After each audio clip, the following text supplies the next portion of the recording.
The sterile white walls of the courtroom seemed to press in, suffocating the very air. All eyes were on Julian Sterling, the handsome heir to a corporate empire, his face a mask of practiced grief. He spoke of his wife Amelia, painting her as an unstable, greedy woman trying to ruin him. He was the victim he claimed. But across the room, Amelia cradled her swollen belly, the ghost of a handprint still stinging her cheek in her memory.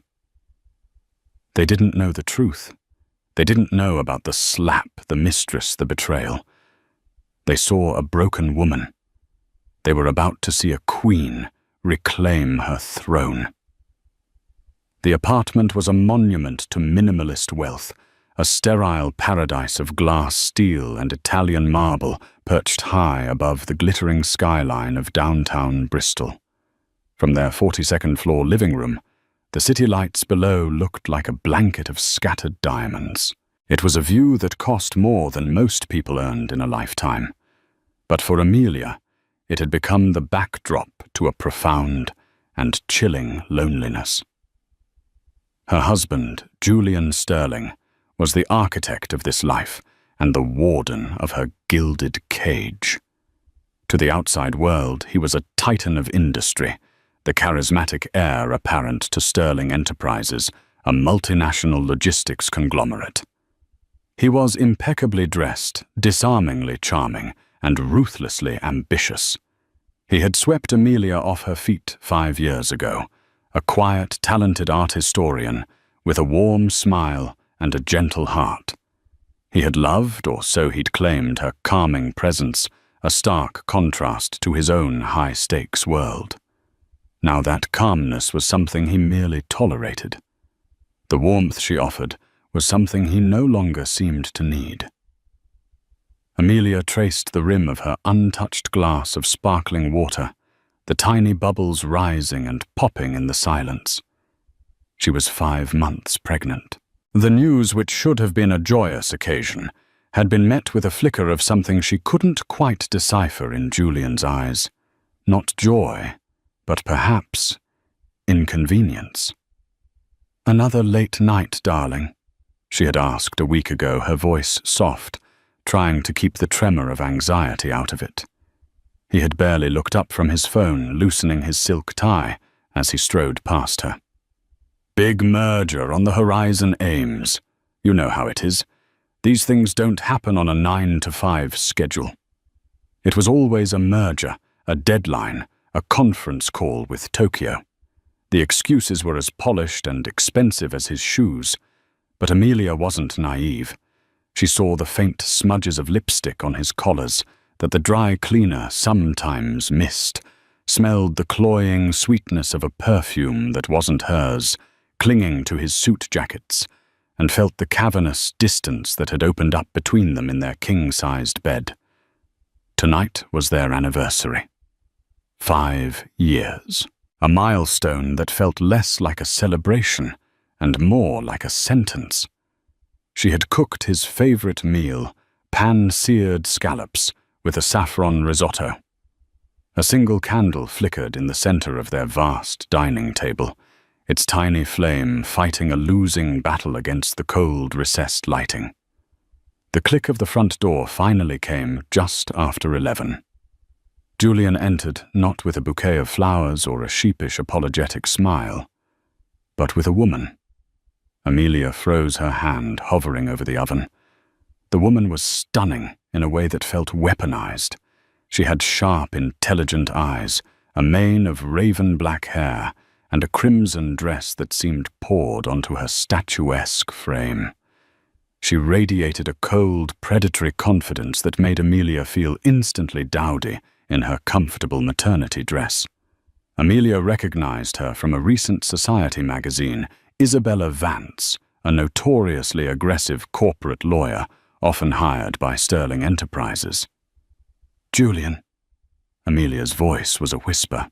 Julian tossed his keys into a crystal bowl with a clatter, his expression unreadable. "Amelia, this is Isabella. We were just finalizing the preliminary framework for the Ashford deal.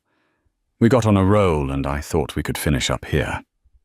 The lie was so blatant, so disrespectful, it stole the air from Amelia's lungs. Isabella's eyes roamed the apartment, a look of dismissive appraisal on her face before they landed on Amelia, lingering for a moment on her pregnant belly, with a faint, almost imperceptible smirk.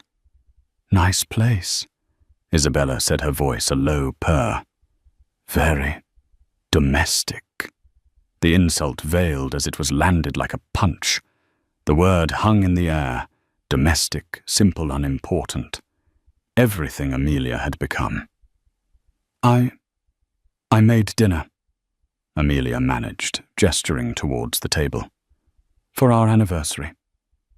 Julian finally had the decency to look uncomfortable. He ran a hand through his perfectly coiffed hair. "Right. Our anniversary. Look, Ames, this is just terrible timing. This Ashford deal is critical." "The deal couldn't wait until morning," Amelia asked, her voice gaining a fragile edge of strength. "For one night, Julian. For us, don't be so dramatic." He snapped, his patience wearing thin. Isabella stepped forward, placing a perfectly manicured hand on Julian's arm.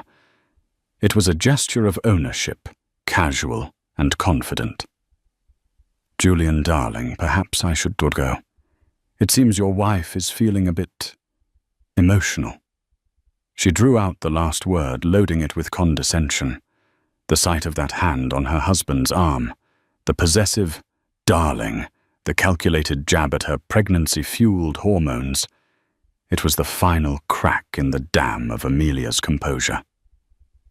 "Get your hand off my husband," Amelia said, her voice low and shaking with a fury she didn't know she possessed.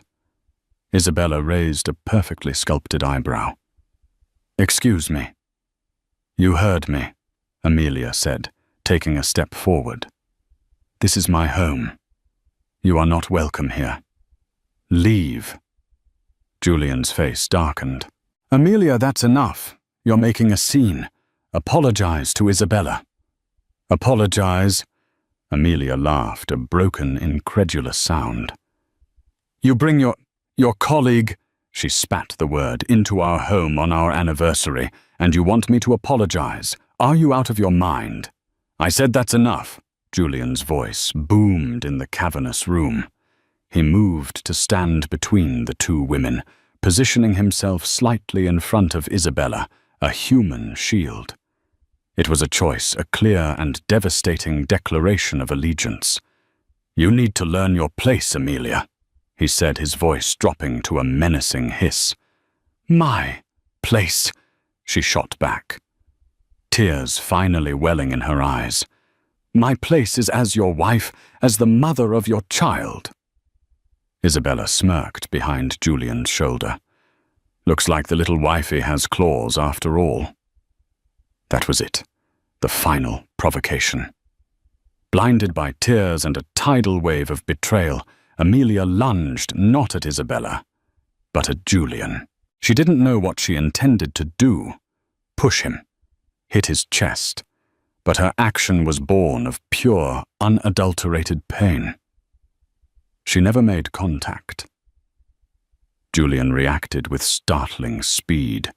His arm shot out, and the flat of his hand connected with her cheek. The sound was a sharp, ugly crack that echoed in the cathedral-like silence of the apartment. The force of it sent her stumbling backward. Her head snapped to the side, and a universe of stars exploded behind her eyes. The physical sting was immediate and searing, but it was nothing compared to the shock that paralyzed her entire body. He had hit her. Her husband, the man who had vowed to protect and cherish her, had slapped her. His pregnant wife.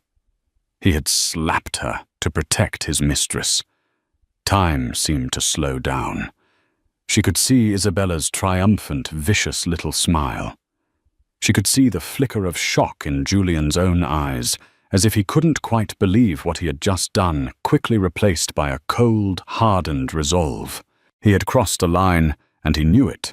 But he wasn't going to back down. Amelia raised a trembling hand to her cheek. It was already beginning to throb. The world had tilted on its axis, and the beautiful gilded cage he had built for her was revealed for what it truly was, a prison ruled by a monster. The diamonds on the skyline outside blurred into meaningless, watery streaks. In that deafening silence, broken only by her own ragged breathing, Amelia knew with a certainty that was as painful as the blow itself that her life was over.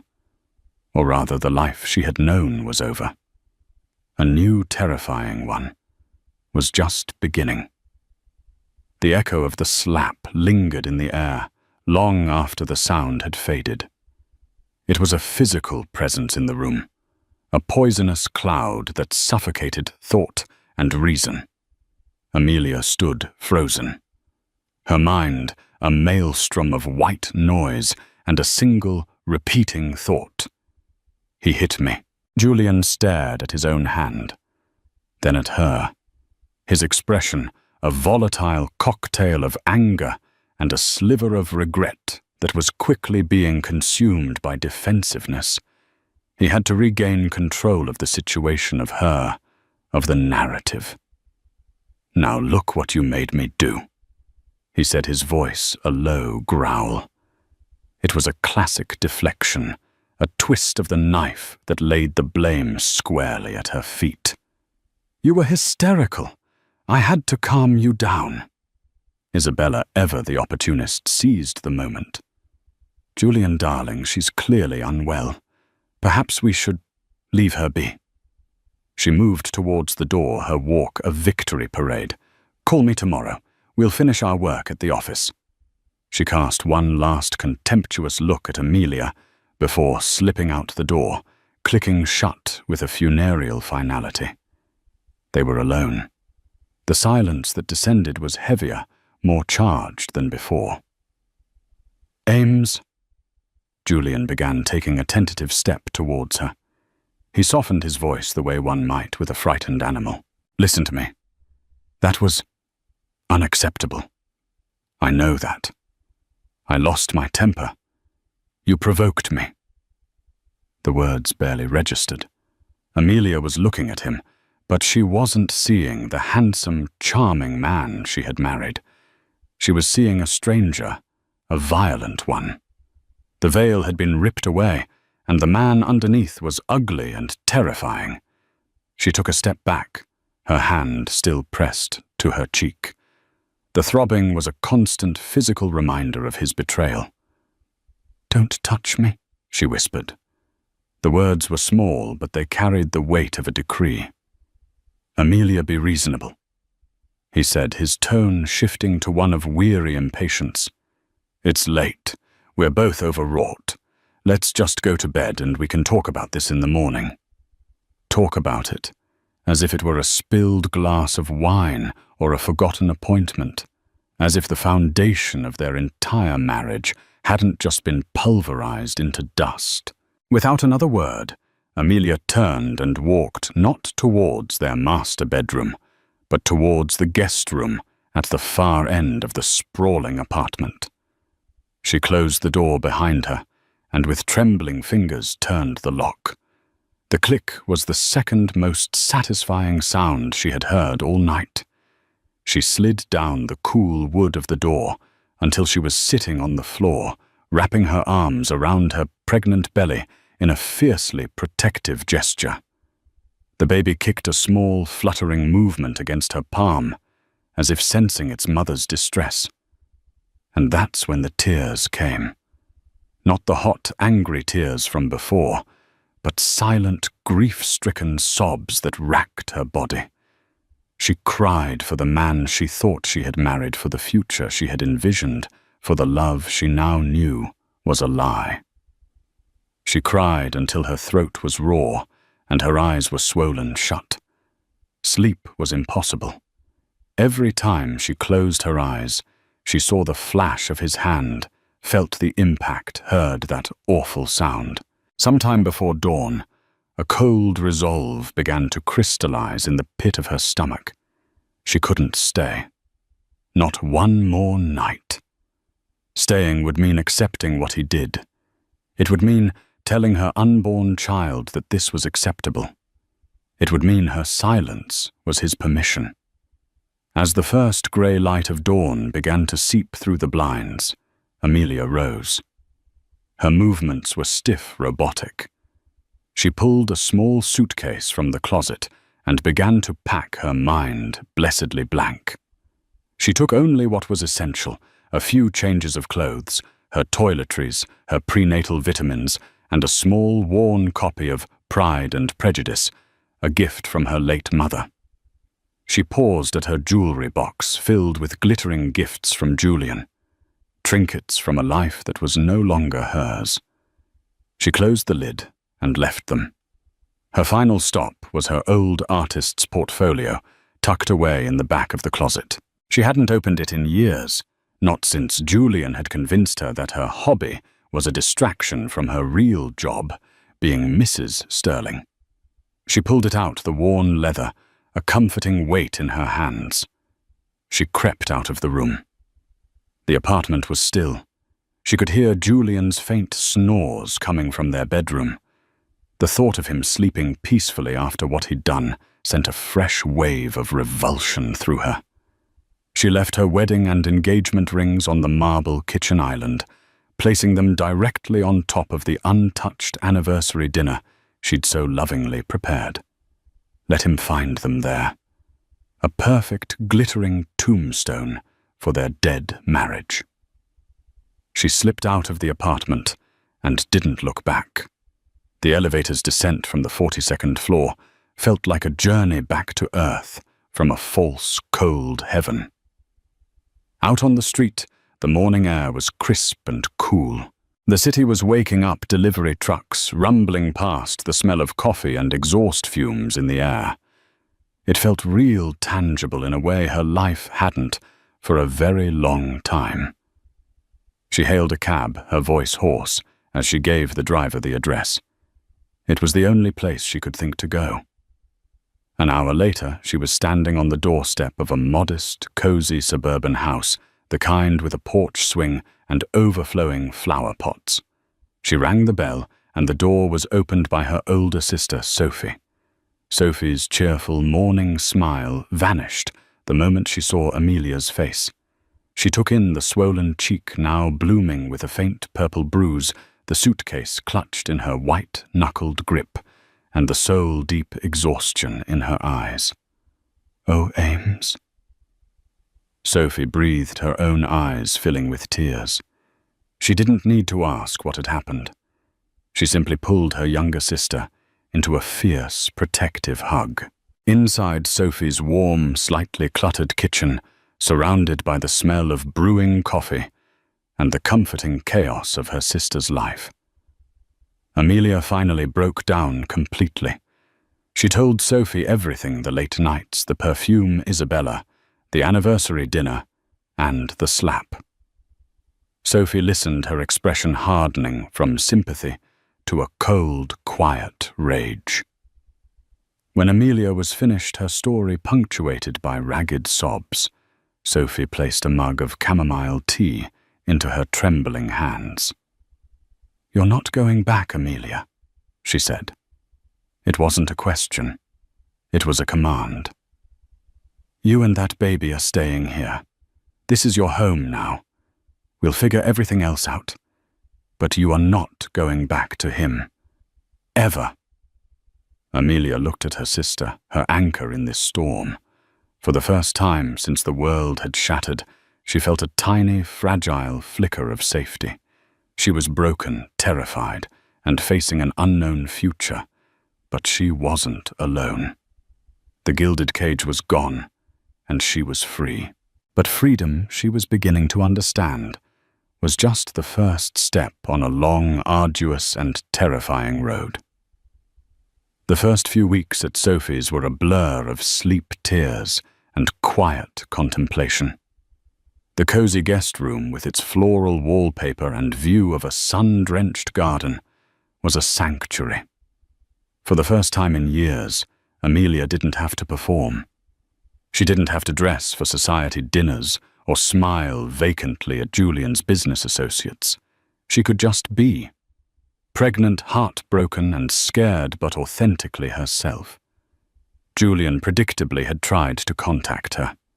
His initial texts were a cascade of feigned concern and veiled threats. "Amelia, where are you? This is childish. Come home.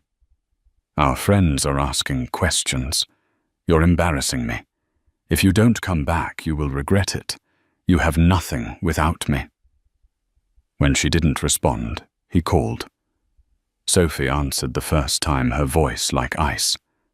"She's safe, Julian, and she's not speaking to you. Get a lawyer."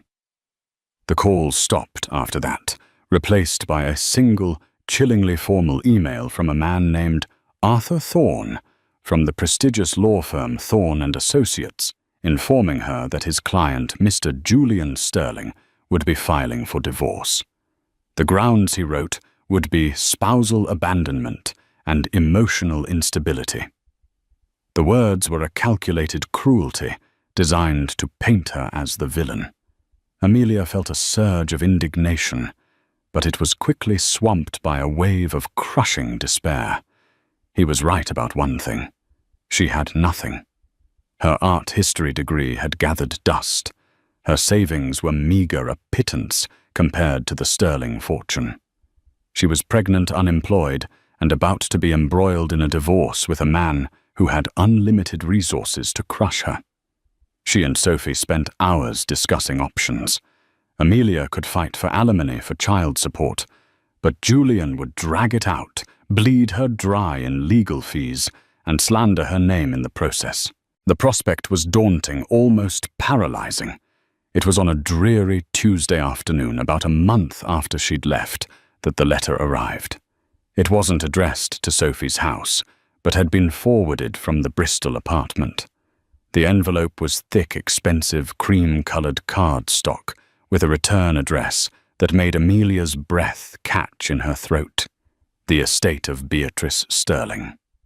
Beatrice Sterling was Julian's paternal grandmother, the formidable matriarch of the Sterling family. She was a woman carved from granite and diamonds who had inherited the family's modest shipping company in the 1960s and through sheer force of will and brilliant business acumen built it into the global behemoth of Sterling Enterprises. Julian was terrified of her. She had a gaze that could dissect a person's character in seconds, and she suffered no fools. Amelia had only met her a handful of times. The old woman was mostly reclusive, living on her vast historic estate in the countryside. But in their few brief conversations, Beatrice had looked at Amelia with a surprising kindness, an almost conspiratorial glint in her sharp grey eyes. "You have a spine, child," she'd once said, after Amelia had gently contradicted Julian on a point of art history. "Don't ever let him convince you otherwise." Her hands trembling. Amelia opened the letter. It was from Beatrice's personal solicitor, a Mr. Alistair Finch, requesting her presence for a private reading of a codicil to Mrs. Sterling's last will and testament. Beatrice had passed away peacefully in her sleep 3 days prior. Amelia stared at the letter confused. Why would she be included in Beatrice's will? She was an outcast, the soon-to-be ex-wife of a grandson Beatrice had always seemed to regard with a cool disappointment. "You have to go," Sophie insisted, reading the letter over her shoulder. "What if she left you a small token, a piece of jewelry? Anything could help right now." A week later, Amelia found herself walking up the gravel path to a stately old-world law office in the city's financial district. She wore her only nice maternity dress, feeling self-conscious and out of place. Mr. Finch was a kind, elderly gentleman with a shock of white hair and compassionate eyes. He greeted her warmly and led her into a book-lined office that smelled of old paper and leather. "Mrs. Sterling," he began, then corrected himself. My apologies. Miss Davies, is it? Or do you prefer Amelia? Amelia is fine, she said softly. Amelia. He nodded. Thank you for coming on such short notice. I know this must be a confusing time. Beatrice was a very particular woman. She knew her own mind, and she was an impeccable judge of character. He retrieved a sealed envelope from a locked drawer in his mahogany desk. Beatrice amended her will just 2 months ago. She was very specific that this particular codicil be read to you, and you alone, before the main will is read to the rest of the family next week. He broke the wax seal and unfolded the document, clearing his throat, before he began to read. The legal language was dense, but the gist of it slowly began to dawn on Amelia, piece by unbelievable piece. Beatrice Sterling, in her infinite and inscrutable wisdom, had established a blind trust years ago. Into this trust she had quietly funneled a significant portion of her personal non-corporate assets. Blue-chip stocks, real estate holdings in London and Geneva, a considerable art collection, and a vast portfolio of liquid assets. It was a fortune entirely separate from Sterling Enterprises, a secret nest egg unknown to the rest of her family, including Julian. The codicil was simple and direct. The sole beneficiary of this trust upon Beatrice's death was to be Amelia Davies. Amelia's mind went blank. The room seemed to tilt. I don't understand, she stammered. Why? Mr. Finch smiled gently. Beatrice didn't just leave you a document, my dear. She also left you a letter. He handed her a second, smaller envelope, this one in Beatrice's spidery, elegant handwriting. Amelia's fingers shook as she opened it. My dearest Amelia, if you are reading this, then I am gone, and I trust Alistair has explained the situation. I imagine you are quite shocked. Do not be. I may be old, but my eyes have always been sharp. I have watched my grandson for 34 years. I have seen the boy he was, and I have seen the man he has become, a man driven by greed and ego, a hollow imitation of his grandfather's strength. I saw the way he looked at you not as a partner, but as a beautiful acquisition. And I saw the way you looked at him with a love he neither deserved nor appreciated.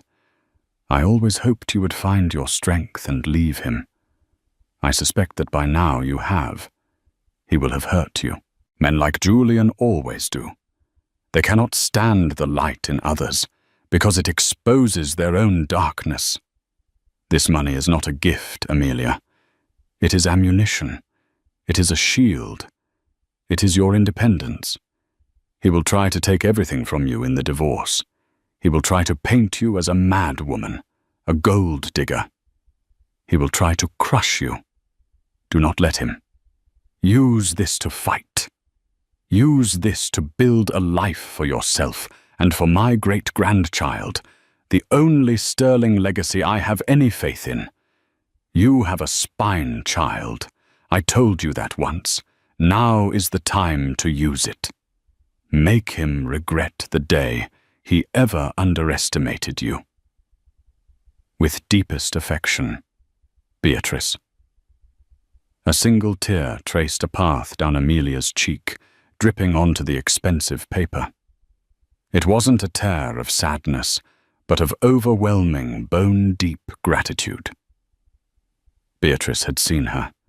In a world where she had felt invisible, this formidable woman had seen her, believed in her, and from beyond the grave had handed her a sword and shield.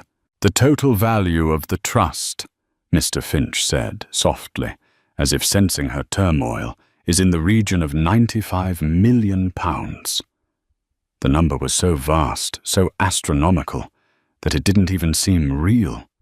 It was more than enough to live on. It was enough to fight with. It was more than enough to win. Amelia looked up from the letter, her eyes no longer filled with fear, but with a new hard light. A faint glimmer of hope had just become a blazing sun. Julian thought she was a broken, penniless victim.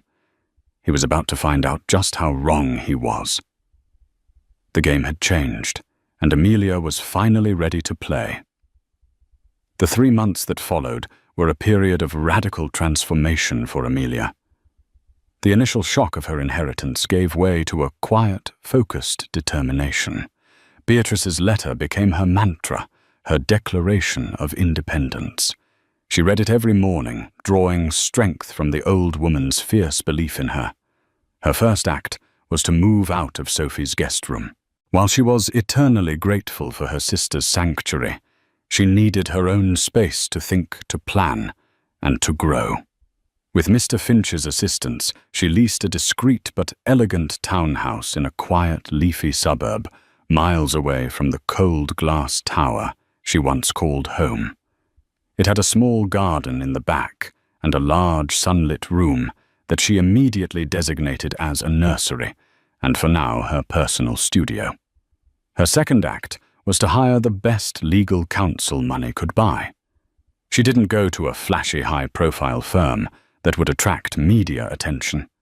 Instead, on Mr. Finch's recommendation, she secured the services of Catherine Davies, a brilliant and notoriously tenacious family law solicitor, known for her razor-sharp intellect and her unwavering dedication to her clients.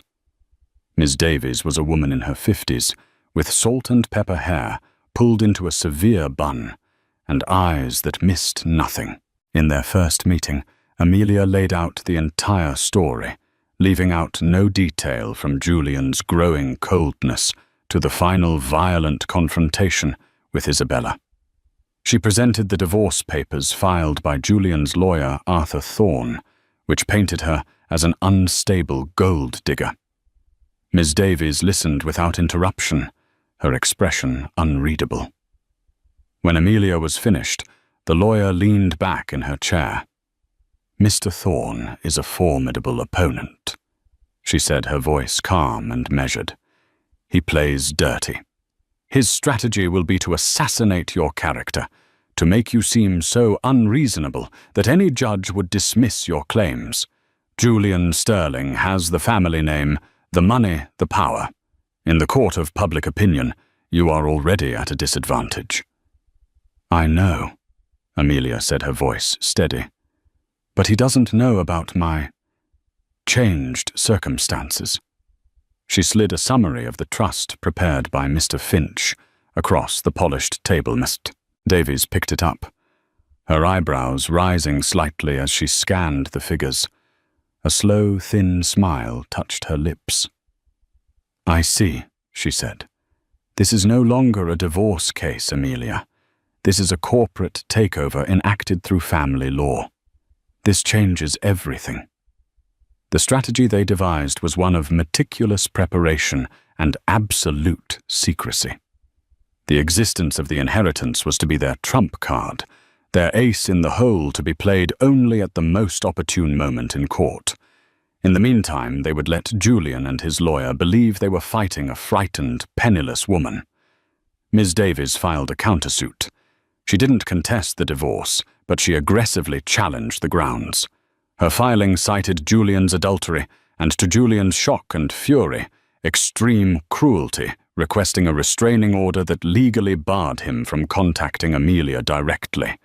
The battle lines were drawn. While the lawyers exchanged venomous letters, Amelia focused on rebuilding herself. She started by unearthing the woman she had been before Julian Sterling had remolded her into his perfect passive wife. She enrolled in business and finance courses online, determined to understand the intricacies of the fortune Beatrice had left her. She spent hours poring over market reports and investment strategies, her mind once soft with art history, becoming sharp and analytical. She also began to draw again.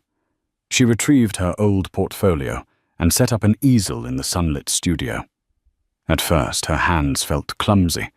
the connection between her mind's eye and the charcoal on the page broken. But slowly it returned. She didn't draw landscapes or still lifes.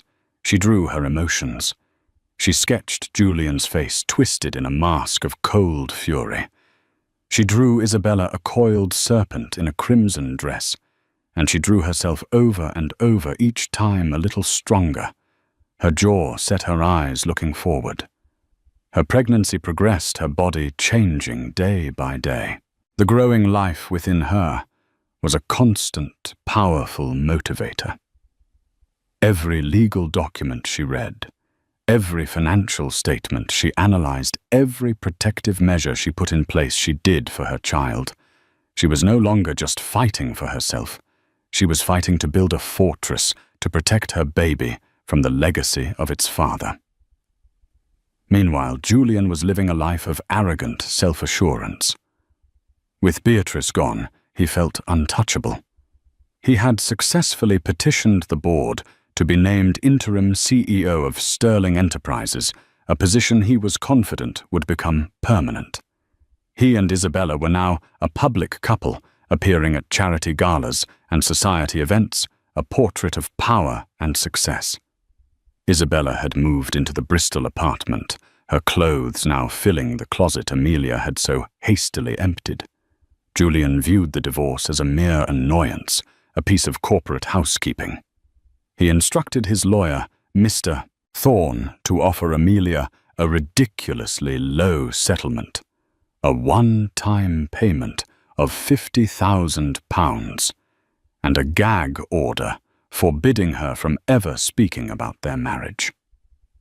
"She'll take it," Julian had said to Thorne over drinks at their exclusive club. "She's got nothing. She's living with her school-teacher sister in some dreary suburb. She can't afford a protracted fight. We'll starve her out." Thorne, a portly man with a smug demeanor, had readily agreed. "We'll bury her in paperwork, my boy. By the time we get to court, she'll be begging to sign." Amelia, through Miss Davies, flatly refused the offer without a counter. This puzzled Thorne and infuriated Julian. Her silence was unnerving. They had expected hysterics, desperate phone calls, pleading. They got nothing but a wall of professional, unyielding silence from her lawyer. "What is she playing at?" Julian had raged. "Who does she think she is?" He couldn't comprehend that the woman he had dismissed as a fragile, decorative object had her own resources, her own strategy. He was so blinded by his own ego and his perception of her weakness that he couldn't see the trap being laid for him. He saw the meek lamb he had married, not the lioness she was becoming. The preliminary court date was set. As the day approached, Amelia felt a tremor of her old fear return. It was one thing to prepare for battle from the safety of her new home, another entirely to face him in person. The night before the hearing, Sophie came over. She found Amelia in the nursery, assembling a crib, her brow furrowed in concentration. "Nervous?" Sophie asked gently. Amelia tightened a final screw and straightened up, placing a hand on her large, round belly. "Terrified," she admitted. "When I see him, I'm afraid I'll just crumble. That I'll be that woman again, the one who stood there and let him hit her." Sophie took her sister's hands. "That woman is gone, Ames. He destroyed her. Look at you. You've built a new life in 3 months. You've educated yourself. You're preparing to fight a titan. You are not the person who left his apartment that morning. You are wearing a new armor. He just can't see it yet." Amelia looked around the peaceful room at the crib she had built with her own hands and felt the baby kick. Sophie was right. This was real. Her strength was real. The armor was real. And tomorrow, Julian Sterling would finally see what he was up against.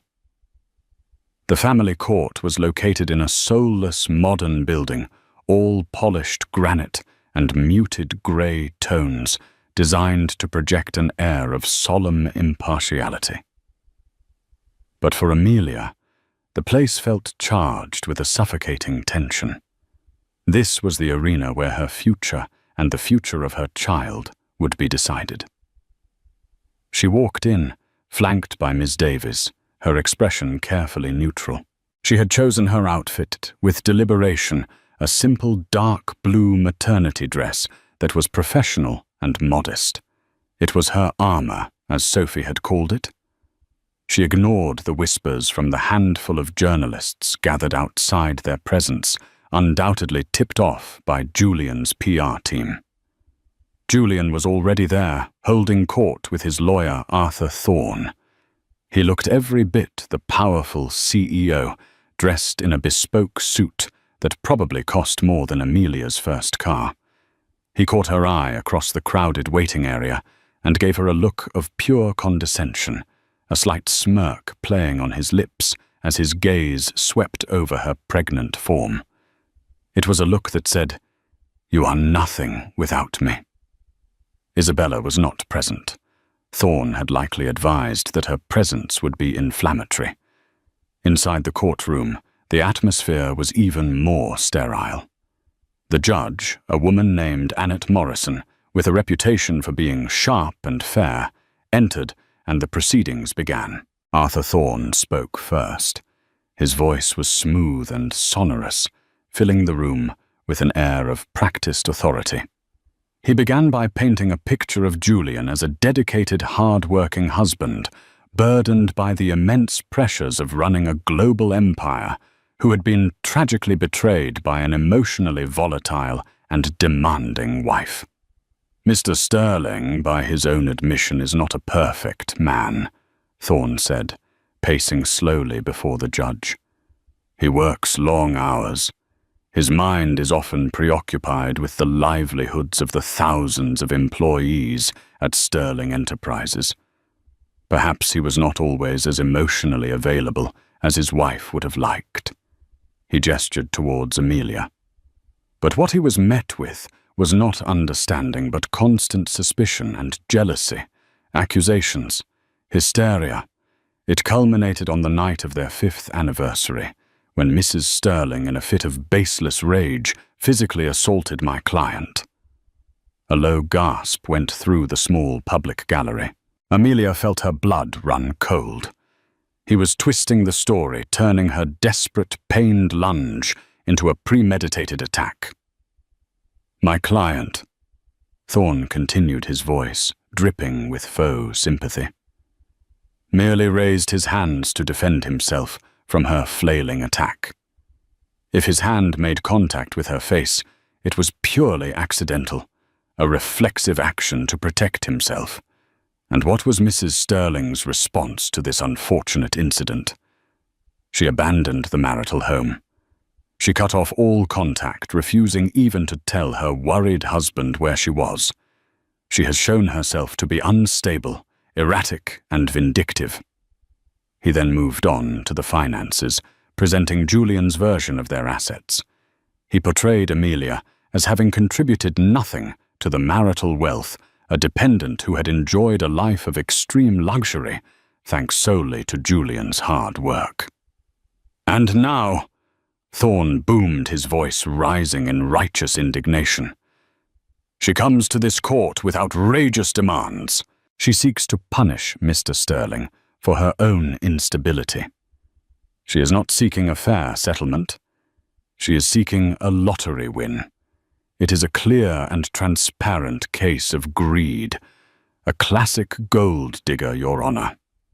He sat down, looking smugly satisfied. The narrative was set. Julian was the long-suffering victim, and Amelia was the unhinged, greedy villain.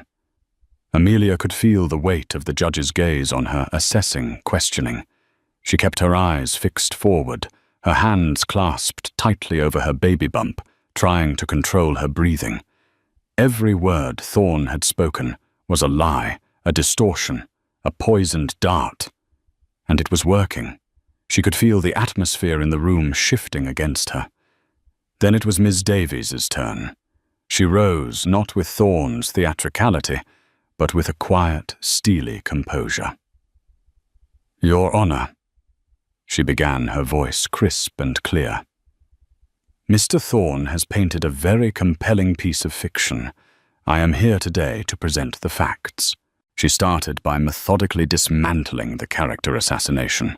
She produced phone records showing dozens of unanswered calls and texts from Amelia to Julian in the months leading up to their separation, evidence of her attempts to communicate, not his. She presented a sworn affidavit from the couple's former housekeeper, who testified to Julian's increasingly frequent late-night returns and his cold, dismissive treatment of his wife. "Mr. Thorne claims my client is unstable," Ms. Davies said, her voice sharp. "I would argue that any woman who discovers her husband is engaged in a long-term affair might be expected to show some emotional distress.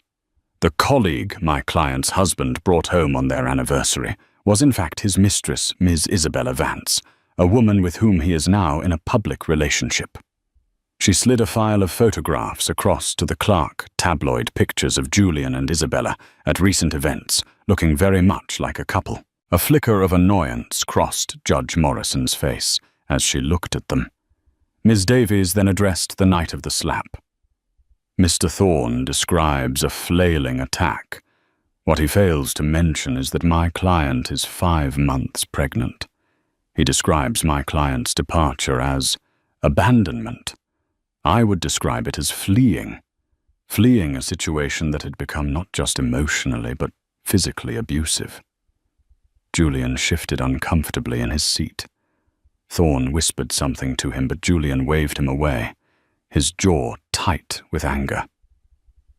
"As for the finances," Ms. Davies continued, "Mr. Thorne is correct that my client put her career on hold to support her husband. She managed their homes, organized the social events crucial to his career, and was preparing to be the mother of his heir. A role, I might add, that the Sterling family has historically valued very highly." Despite Ms. Davies's sharp rebuttal, Amelia could sense they were only holding their ground, not gaining it. Thorne's initial portrayal of her had been powerful. The narrative of the scorned, hysterical wife was an old and sadly effective one. The judge looked thoughtful but not yet convinced. They needed something more. They needed to shatter the image of Julian as the untouchable provider and Amelia as the desperate dependent. Thorne, sensing he still had the upper hand, rose for his final remarks for the day. "Your Honor, this is all smoke and mirrors. The fact remains that Mrs. Sterling, or Miss Davies, as she now prefers, has no resources of her own. She is entirely dependent on the court's charity and her husband's generosity, a generosity she has repaid with slander and vitriol. We ask that you dismiss her outlandish claims and proceed on the grounds we have filed." He sat down, a triumphant smirk on his face. The day was ending, and he believed he had won. He had framed the entire conflict around money and Amelia's supposed lack of it. It was the central pillar of his argument. She was desperate, and therefore, she was lying. Judge Morrison looked from Thorne to Ms. Davies. "Do you have anything further for today, Ms. Davies?" Amelia held her breath. She looked at her lawyer, who met her gaze with a look of calm resolve. Ms. Davies had one more card to play for the day, a small one. But it was designed to unsettle their opponents and lay the groundwork for the real explosion to come. "Just one point of clarification." "Your Honor," Ms. Davies said, her voice ringing with clarity. "Mr. Thorne repeatedly bases his entire argument on the premise that my client, Amelia Davies, is a woman of no personal means. He uses her supposed financial desperation as a motive for her alleged slander and greed." She paused, letting the silence hang in the air. "For the record, Your Honor, and for Mr. Thorne's edification, I would just like to state that this premise is demonstrably and fundamentally false." A confused murmur went through the room. Thorne looked baffled. Julian frowned, whispering to his lawyer. "What is she talking about?" Judge Morrison leaned forward, intrigued. "Explain yourself, Ms. Davies." "That will be all for today, Your Honor," Ms. Davies said with a slight, mysterious smile. "But I assure you at our next session we will be explaining it in considerable detail." She sat down, leaving a wake of confusion and suspense. The pillar of Thorne's argument had just been publicly challenged. A tiny crack had appeared in their case. Julian stared at Amelia. His eyes narrowed in suspicion, trying to understand what had just happened. For the first time all day, his mask of smug confidence had slipped. He was no longer in complete control, and he didn't like it one bit. The week between court sessions was agony for Julian. Ms. Davies's cryptic statement, demonstrably and fundamentally false, had unnerved him. After his investigators found no assets to Amelia's name, he dismissed it as a desperate bluff. He arrived at the next session, radiating arrogance, ready to crush this final pathetic attempt at resistance. The courtroom hummed with anticipation. Julian's lawyer, Arthur Thorne, immediately went on the offensive. "Your Honor," he began with a sneer, opposing counsel made a rather theatrical claim regarding her client's financial status, for which she has provided no evidence. "We ask that she either substantiate this fantasy or withdraw it." Judge Morrison turned her sharp gaze to Ms. Davies. "The floor is yours, counsel. The court is waiting." Ms. Davies rose with quiet confidence, placing a heavy leather briefcase on her table. "I have no intention of withdrawing my statement, Your Honor. I intend to prove it." She looked directly at Julian, her voice cutting through the tension. "Mr. Sterling operates under the delusion that his wealth makes him omniscient. He is about to learn how wrong he is." From her briefcase, she pulled a thick, bound document. "Your Honor, I would like to enter into evidence Exhibit A, a certified copy of the last will and testament of the late Beatrice Sterling." A shocked silence fell. Julian shot Thorne a bewildered look. What could his grandmother's will possibly have to do with this? Thorne, flustered, jumped to his feet. "Objection. This is irrelevant to the divorce proceedings." "On the contrary," Ms. Davies countered calmly. "It is the single most relevant fact in this entire case. Beatrice Sterling was a wise woman. She understood the character of her grandson, and she took steps to protect her legacy from him. She let her words hang in the air before delivering the first blow. In a codicil signed 8 weeks before her death, Beatrice Sterling amended the terms of the Sterling Family Heritage Trust. She has in fact disinherited her grandson Julian Sterling from his controlling interest." The room erupted in gasps. The blood drained from Julian's face. "That's a lie!" he shouted, leaping from his chair. "Mr. Sterling, control yourself!" the judge snapped. Thorne was frantically reading his copy, his face pale with disbelief. But Ms. Davies wasn't finished. "Beatrice didn't just disinherit Julian," she announced, her voice ringing with authority. "She reassigned the primary beneficiary. The controlling shares of Sterling Enterprises, the chairmanship of the board, the entire Sterling fortune. She left it all to one person." She paused, her gaze sweeping over Julian's horrified face before landing on Amelia. "She left it all," Miss Davies declared, "to Amelia Davies and to her now unborn child." The courtroom exploded. Julian stared, his mouth agape, his world completely shattered. He looked at the quiet, timid woman he had discarded and saw for the first time a queen on her throne. "Impossible," Thorne stammered. "It's a forgery. She manipulated a senile old woman, Beatrice Sterling was as sharp as a tack until the day she died, Ms. Davies retorted, producing another document. And she anticipated this accusation. Your Honor, I present Exhibit B, a personal letter from Beatrice, to be read in open court, should her will be challenged. Given permission by the judge, Ms. Davies began to read Beatrice's fierce, elegant words aloud. If this letter is being read, it means my grandson Julian is behaving precisely as I predicted, like a spoiled child. Let me be clear. My mind is sound. My decision is final. I have watched Julian place ego before honor and profit before integrity. He is a poor steward of the Sterling name. The letter continued, each word a hammer blow to Julian's character. Miss Davies's voice was steady as she read the final devastating lines. The final proof of his defective character was his treatment of his wife Amelia, a woman of more substance and fortitude than he possesses in his entire body. I am entrusting my fortune to her, and to my great-grandchild. I am ensuring my company is led by someone with integrity, not by a philandering bully who would strike his own pregnant wife to protect his mistress. The final line landed in a dead, horrified silence. The judge stared at Julian with utter contempt. His entire case, his reputation, and his identity had been obliterated by the truth.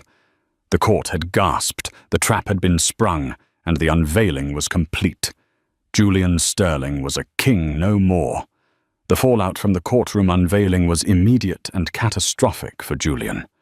The judge, disgusted by Beatrice's letter and Julian's clear dishonesty, granted the divorce on Amelia's terms, making the restraining order permanent.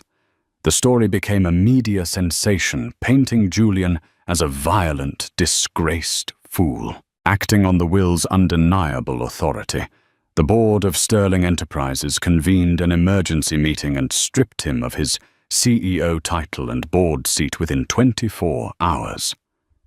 Isabella Vance, seeing her powerful lover reduced to a penniless pariah, vanished from his life without a backward glance. Julian was left a ghost, haunting the ruins of a life he had destroyed. Amelia, in stark contrast, handled her new reality with quiet grace and steel. She formally accepted her position as chairwoman of the board, but eschewed the lavish lifestyle it afforded. Instead of moving into a grand estate, she remained in her modest townhouse, a place of genuine warmth and safety. Her first act was not a corporate purge, but the establishment of a multi-million-dollar foundation, funded by company profits, dedicated to supporting shelters for women and children fleeing domestic violence.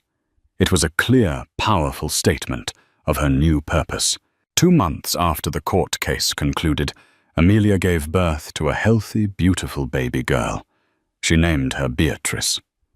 Holding her daughter in the quiet hospital room, Amelia felt a sense of peace that washed away the last vestiges of her pain. All the betrayal and fear had led to this perfect tiny person, who was her future. Her first board meeting as chairwoman was 3 weeks later. She walked into the intimidating wood-paneled boardroom, not in a power suit, but in a simple dress with her daughter sleeping peacefully in a carrier against her chest. The collection of grey-haired men seated around the table stared stunned into silence. Amelia took her rightful seat at the head of the table. Looking at each of them, her gaze steady, she began. "Good morning, gentlemen," she said, her voice calm and clear. "Beatrice Sterling entrusted me with the future of this company, and I will not let her down. Our focus from this day forward will be on integrity and responsibility. We will be a company that builds not one, that bullies." In that moment, she had completed her transformation. She was not Julian Sterling's ex-wife or a surprise heiress. She was Amelia Davies, a mother, a survivor, and the new matriarch of Sterling Enterprises, ready to build a better world for her daughter a future that was truly sterling. Amelia's journey is a powerful testament to the incredible strength that can be found in the darkest of times. It's a story about how the deepest betrayals can sometimes become the catalyst for our greatest transformations. She went from being a victim in a gilded cage to the master of her own destiny, proving that true power isn't about the money you have, but the character you show when you have nothing. Her story reminds us that integrity, courage, and a mother's fierce love are forces more powerful than any corporate emperor or cruel man. She didn't just win a divorce, she won back her soul and built a better future from the ashes of her past. What did you think of Amelia's incredible transformation? Have you ever witnessed someone turn a moment of complete devastation into their ultimate victory? Share your thoughts in the comments below. If this story moved you, please give this video a thumbs up. Share it with someone who needs to hear it, and don't forget to subscribe for more real-life drama and inspiring stories of resilience. A 9-figure fortune, a sprawling Hamptons estate, and a closet filled with couture gowns. This was Genevieve Hayes's life. From the outside, her marriage to the heir of the Davenport Empire. Preston Davenport III was a modern fairy tale, but when the fairy tale ended, she found herself on a cold courtroom bench facing the man she once loved as he smirked across the aisle. He was certain she would walk away with nothing, all thanks to a single piece of paper, an ironclad prenuptial agreement designed to protect his family's immense wealth. What he didn't know, what his army of high-powered lawyers didn't know, was that Genevieve had a secret of her own. A secret about the very signature on that document that would blow the case and the entire Davenport dynasty wide open. The air in the Davenport penthouse on Park Avenue was always the same, chilled to a precise 68 degrees and smelling faintly of white lilies and money. For 7 years, Genevieve Hayes had called this glass-walled palace home. She had learned to navigate its silent, cavernous rooms, to smile at the appropriate charity galas, and to overlook the increasingly frequent nights her husband, Preston Davenport III, came home smelling of expensive whiskey and a perfume that wasn't hers. Their life was a meticulously curated exhibition. Publicly, they were the golden couple. Preston, impossibly handsome with his lazy smile and eyes the color of a summer sky, was the charismatic scion of Davenport Industries, a global logistics behemoth. Genevieve, with her quiet elegance and art history degree, was the perfect accessory. Beautiful, intelligent, but never so much as to overshadow him. She ran the family's philanthropic foundation, a role that was both a passion and a gilded leash, keeping her occupied and safely within the family's sphere of influence. The cracks at first were hairline fractures, a forgotten anniversary, a string of late nights at the office that coincided with photos of him on gossip sites, leaving a trendy Soho club with a rotating cast of models. He would always apologize, not with sincerity, but with gifts. A Cartier bracelet, a weekend trip to St. Bart's on the family jet. He wasn't apologizing for his actions. He was paying a fee to restore the peace. The fissure finally broke open on a Tuesday. There was no grand explosion, no thrown vase or tearful confrontation. It was a quiet, cold realization. Preston had been in Aspen for a boys' ski trip for 4 days. Genevieve, checking the foundation's accounts online, noticed a charge from the corporate card assigned to Preston. It wasn't for a ski lift or a fancy dinner. It was a $50 to $1,000 charge from a jeweler in Las Vegas. A quick, sick-to-her-stomach search on Instagram confirmed it. A 22-year-old influencer was showing off a new, breathtakingly expensive diamond necklace. The caption read, "Vegas treats me so well, feeling like the luckiest girl in the world." She had tagged the hotel. The same hotel Preston was supposedly not at. That was it. The accumulation of 1,000 small betrayals solidified into a single, unbearable truth. The love was gone. The respect was gone. All that remained was the performance. When she called her best friend Samantha, her voice was unnervingly calm. "I'm doing it, Sam. I'm filing." Sam, ever the pragmatist, asked the question Genevieve had been dreading. "What about the prenup, Jen? You know what his father is like." Ah, the prenup. She remembered the day vividly. Just a month before the lavish wedding, she had been summoned to the office of Lawrence Davenport, Preston's formidable father. It wasn't a request. Lawrence didn't request. He commanded. His office was a testament to power, dark mahogany, a wall of windows overlooking the financial district, a silence so profound you could hear the leather on his chair creak. He had slid the thick document across the desk. "A formality, Genevieve," he'd said, his voice smooth as polished granite. "The family has a legacy to protect. This isn't about you or Preston. It's about the generations to come. It ensures there are no misunderstandings down the line." She had felt small, like a child being lectured. Preston wasn't there. He was tied up in a meeting, a convenient excuse that had become his standard refrain. She, a 24-year-old art student, completely overwhelmed by the scale of the Davenport world, had felt the immense pressure to be agreeable, to prove she wasn't the gold digger the tabloids were already whispering she was. She had signed where Lawrence had pointed her hand, trembling slightly. Now, 7 years later, that document was the weapon Preston intended to use to leave her destitute. The divorce proceedings began with brutal efficiency. Preston hired Gregory Thorne, a lawyer whose reputation was as sharp and merciless as his tailored suits. Their opening salvo was an offer so insulting it was laughable, a one-time payment of $100,000 and the relinquishment of all claims to any marital property.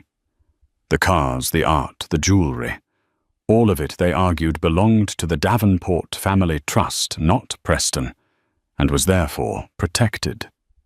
"It's a joke, Jenna," her lawyer Anya Sharma had said, her dark eyes flashing with indignation. Anya was the opposite of Thorne. She was calm, empathetic, but with a spine of steel Genevieve had come to rely on. "They're trying to bully you into submission."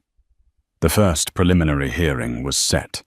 Genevieve walked into the New York County Courthouse, feeling like her skin was 2 sizes too small. The harsh fluorescent lights were a world away from the soft, flattering glow of the chandeliers she was used to. She wore a simple navy dress, her only jewelry the wedding band she hadn't yet been able to take off. Across the room, Preston sat next to Thorne, whispering and laughing. He caught her eye and gave her a pitying smirk. It was the look of a man who held all the cards. A man who believed her, completely and utterly beaten. He thought this was just another business transaction he was destined to win. Another problem his father's money and power could make disappear. He saw her not as the woman who had shared his bed for 7 years, who had held his hand at his mother's funeral, who had tried desperately to build a real life inside their gilded cage, but as a minor inconvenience. The judge, a stern-faced woman named Judge Marion Hawes, called the court to order. Gregory Thorne rose, his voice booming with practiced confidence. "Your Honor," he began, "this should be a very straightforward matter. My client, Mr. Davenport, and the petitioner, Ms. Hayes, entered into a comprehensive and legally binding prenuptial agreement on May the 12th, 2018. This document, which we have submitted as Exhibit A, clearly outlines the separation of assets. It is for all intents and purposes ironclad. Ms. Hayes is entitled to the modest settlement stipulated within, and nothing more. We are here today simply to ask the court to enforce the terms of the contract both parties willingly signed. He placed a copy on the table with a theatrical thud. Genevieve felt her stomach plummet. The room seemed to tilt. This was it. The end. Preston's smirk widened into a triumphant grin. He leaned back in his chair, the picture of untouchable victory. He was already planning his celebration dinner. The silence in the courtroom was heavy, broken only by the rustle of papers as Judge Hawes put on her reading glasses to peer at the document. Gregory Thorne stood with the posture of a man who had already won. He had handled dozens of high-profile divorces for New York's elite. To him, this was just another Tuesday, another tearful wife being reminded of the cold, hard reality of contract law. Genevieve felt a wave of nausea. Every fiber of her being screamed that this was unjust. 7 years of her life of supporting Preston's career, of managing his family's public image, through the foundation of being the stable force in his chaotic life, all to be erased by a signature she'd made under duress and emotional manipulation. She looked at Anya, whose face remained a mask of professional calm. There was no panic in her eyes, just a steady, unnerving focus. "Ms. Sharma," Judge Hawes said, her voice dry. "Your response to Mr. Thorne's assertion, it appears on its face to be a standard, albeit complex, prenuptial agreement." Anya Sharma rose gracefully. She was shorter than Thorne, but she commanded the space in front of her with an entirely different kind of energy, not brute force, but precision. "Your Honor," Anya began, her voice clear and even. "We do not dispute that my client, Ms. Hayes, signed a document on the date in question. We also do not dispute the contents of that document as presented by opposing counsel." A confused murmur rippled through the small public gallery. Thorne's smug expression faltered for a fraction of a second, replaced by a flicker of confusion. Preston leaned forward, whispering to his lawyer. "What is she doing?" Thorne just shook his head slightly, trying to project confidence. If they weren't disputing the contract, what was there to argue about? Anya let the silence hang in the air for a calculated moment before continuing. "My client was young, she was in love, and she was under immense pressure from a very powerful family to, as they put it, not cause any trouble. She signed it, believing it was a prerequisite for the marriage she so deeply desired." Anya paused, turning her gaze from the judge to look directly at Preston. "What we are here to contest, Your Honor, is not the existence of the prenup. We are here to contest its fundamental validity." Thorne let out a short, incredulous laugh. "Its validity? Your Honor, with all due respect, Ms. Sharma seems to be grasping at straws. The document was drafted by the finest legal minds at Sullivan and Cromwell. It was reviewed and signed. What possible grounds could there be to invalidate it? Did her pen run out of ink?" A few of the Davenport cronies in the back snickered. Preston looked relieved again, his arrogance flooding back. This was just a desperate last-ditch effort. Judge Hawes looked unimpressed by Thorne's theatrics. "Ms. Sharma, get to the point. On what grounds are you claiming this document is invalid?" Anya took a slow breath, her gaze locking with the judge's. This was the moment, the culmination of weeks of secret, painstaking work. "A prenuptial agreement.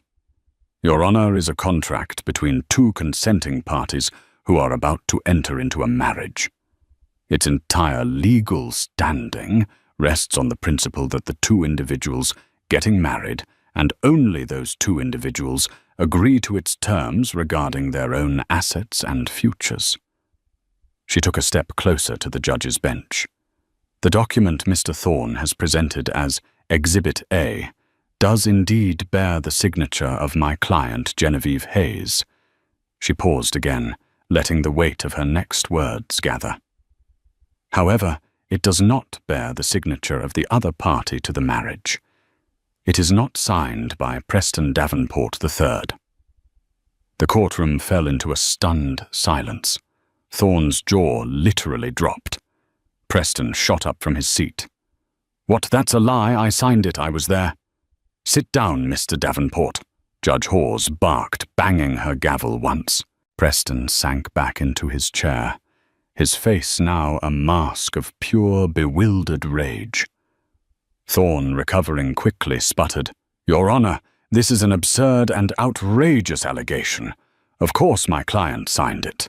We have the executed copy right here." He snatched the document from the table and brandished it as if it were a holy relic. Anya Sharma remained perfectly still. "Your Honor, we ask that you examine the signature on the line designated for Preston Davenport III. We have retained a forensic document examiner, Dr. Albert Reed, who is prepared to testify that the signature on that line, while belonging to a member of the Davenport family, is not, in fact, that of Preston Davenport." Her voice dropped, becoming icily precise. "It is the signature of his father, Lawrence Davenport." The bombshell landed with the force of a physical explosion. The room erupted. Reporters in the back were frantically typing into their phones.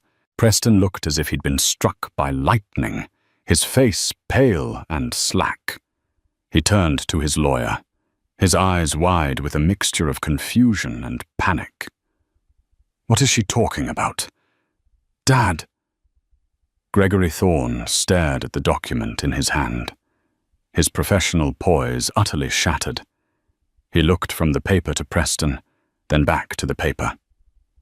For the first time in his long, storied career, he was completely and utterly speechless.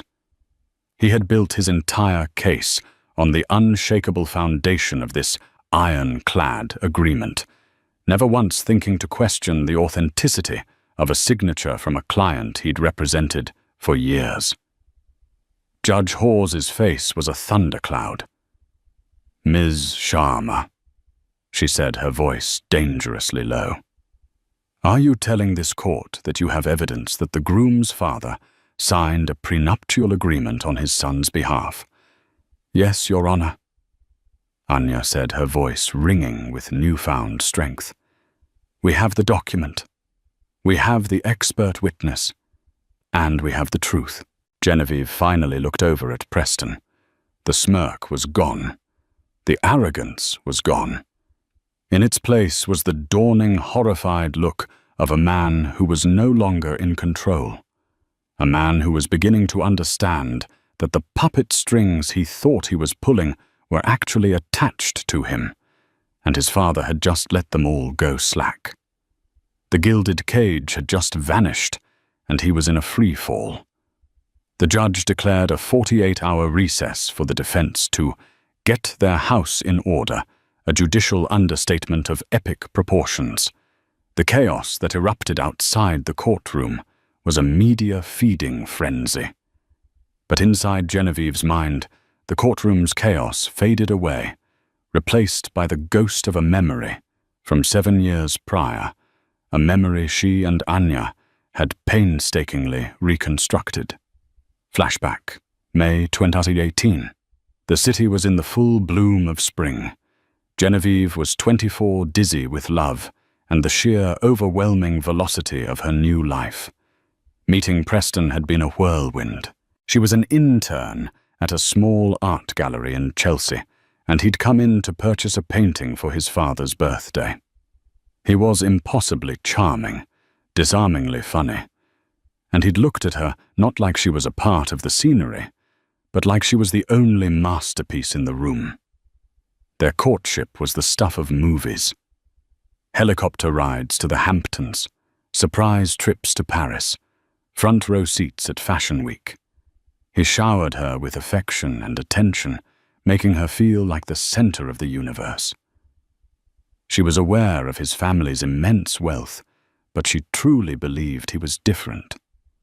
He seemed to chafe under the weight of the Davenport name, often complaining about his father's suffocating control. The red flags were there, but she had chosen to see them as endearing quirks. His boyish irresponsibility. He once chartered a yacht for a weekend party and forgot to pay the final bill, leaving his father's office to clean up the $1 million mess. He had a tendency to drink too much at society events, his charming wit curdling into boorish arrogance. Each time, Lawrence Davenport would handle it. A quiet payment, a phone call to a newspaper editor, a donation to a charity to smooth things over. Genevieve saw it as a father protecting his son. She didn't yet see it as a CEO managing a volatile asset. The proposal was perfect on a balcony in Lake Como, under a sky full of stars. The ring was a flawless 8-carat diamond that felt heavier than a stone. The wedding planning began immediately, a massive production orchestrated not by them, but by Lawrence's army of assistants. Genevieve felt more like a spectator than a bride. Then came the summons to Lawrence's office. "Preston is in meetings all day in Delaware," Lawrence had explained over the phone, his tone leaving no room for argument. "I need you to come by my office. We have some final details to discuss." When she arrived, the atmosphere was clinical. Lawrence wasn't smiling. He gestured for her to sit in the chair opposite his vast desk, the city skyline looming behind him like a conquered territory. "Genevieve," he began, foregoing any pleasantries, "we're all very excited for the wedding. You make my son happy." It sounded less like a compliment and more like a statement of fact from a quarterly report. He slid the navy blue folder across the desk. "This is the prenuptial agreement. Our lawyers have drafted it. It's standard procedure for our family." Her heart sank. She and Preston had never discussed a prenup. "Oh, I don't think it's not a reflection on you." Lawrence cut in smoothly, misinterpreting her hesitation as a prelude to an objection. "It is about protecting a century-old legacy. Davenport Industries is more than a company. It's an institution. This document ensures that institution remains secure, regardless of what life throws at any of us." She opened the folder. It was dozens of pages of dense legalese, a language she couldn't comprehend. She saw figures with so many zeros, they looked like typos. "Shouldn't Preston be here for this?" she asked, her voice small. "Shouldn't I have a lawyer look at this?" Lawrence gave a paternal, dismissive chuckle. "Of course you are free to do that. But honestly, it would be an unnecessary expense and frankly a bit adversarial. Don't you think? This isn't a negotiation. It is a condition of the union, a gesture of goodwill to show that you are marrying Preston for who he is, not for his trust fund. We are a family, Genevieve. We take care of things internally." He was masterful. He framed it as a test of her love and loyalty, making the act of seeking legal counsel seem like an act of betrayal.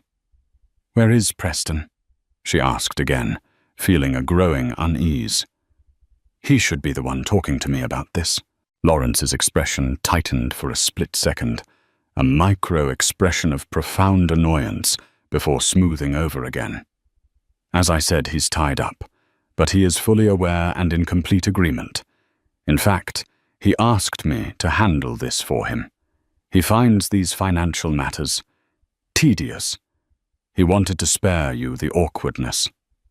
He was lying. Genevieve knew instinctively that he was lying. Preston didn't find financial matters tedious. He was just monumentally irresponsible with them. He wasn't sparing her awkwardness. He was avoiding a confrontation he knew he would lose. He was a coward, and his father was his enabler. But she was 24, and in love, and the wedding was a month away. To refuse was to detonate a bomb in the middle of her life. "Okay," she whispered, feeling defeated.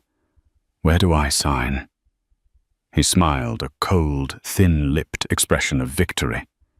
He turned the document to the final page, where 2 signature lines were marked with yellow tabs. One for her, one for Preston Davenport III. "Just here," he said, pointing to her line. She picked up the heavy gold-plated pen on his desk and signed her name. Her signature looked shaky foreign. Then the critical moment happened. The moment that 7 years later would become the linchpin of her entire case. She pushed the document back toward him. "Preston needs to sign it." "Of course," Lawrence said. He picked up the pen. "I'll have it sent over to his office in Delaware immediately for his signature, and a fully executed copy will be delivered to you." He started to close the folder, but then he paused, looking at her, and then he did something utterly bizarre. With a look of weary impatience, as if dealing with a minor but necessary chore. He said, "You know what? Let's just get this done."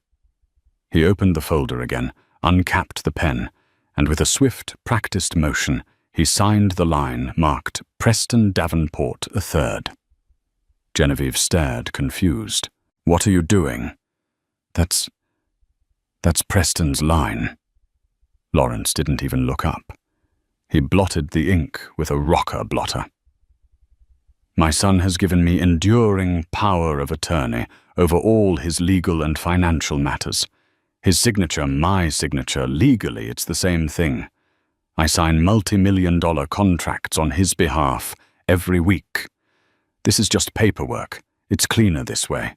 No couriers, no delays. It's done." He said it with such casual authority, such absolute conviction, that she, in her naivety, believed him.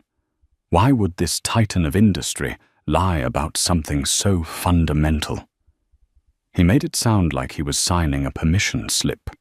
To her, a power of attorney sounded like an unbreakable legal bond. If he could sign for a corporate acquisition, surely he could sign this "I'll have a copy made for you," he said, standing up the meeting clearly over. "Thank you for being so sensible, Genevieve. I knew you were a smart girl." She left the office in a daze. A few days later, a pristine, bound copy of the prenup arrived at her apartment via messenger. She glanced at the signature page. There it was, her trembling signature, and beneath it, a sharp, angular, authoritative signature on Preston's line. She'd never paid close attention to Preston's actual signature. It was usually an illegible scrawl on a restaurant check, so she had no reason to doubt it wasn't his. She filed the document away and tried to forget the cold, transactional feeling it had left in her gut. She focused on the wedding. Present day. "He thought he was above the law," Anya said, pacing in her office. Genevieve sat on the couch, a cup of tea untouched in her hands. Lawrence Davenport lives in a world where his will becomes reality. In corporate law, a power of attorney can be that powerful. But a prenuptial agreement is different. It's personal. It's an antenuptial contract, meaning before the wedding. It requires the personal consent and signature of the 2 people getting married. A father cannot consent to marriage on his son's behalf, and he cannot sign away his son's marital rights for him. It fundamentally misunderstands the nature of the contract. "I never would have known," Genevieve said quietly.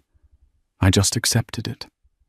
When I first brought you the papers, I didn't even remember it was him who signed. It was Anya's meticulous nature that had unearthed the truth. Weeks ago, she had asked for every single document Genevieve had. In a box of old papers, she found a birthday card from Preston from their first year together.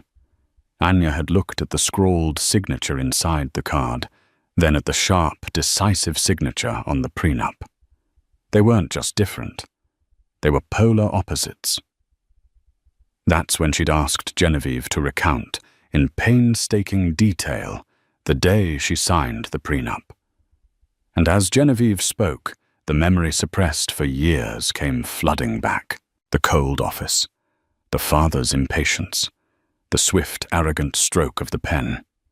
The ghost of that signature was about to become very, very real. To understand why Lawrence Davenport would commit such a stunning act of hubris, one had to understand the man himself.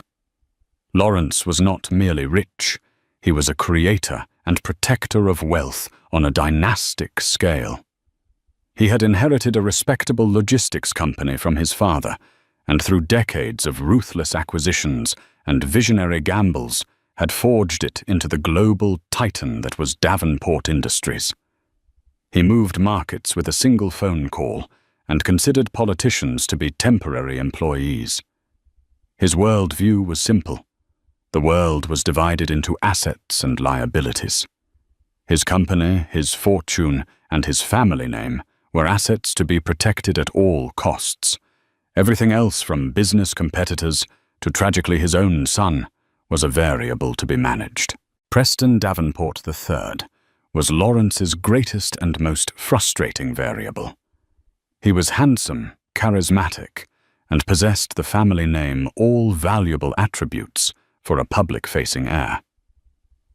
But he was also weak-willed, undisciplined, and possessed a talent for self-destructive behavior that terrified his father.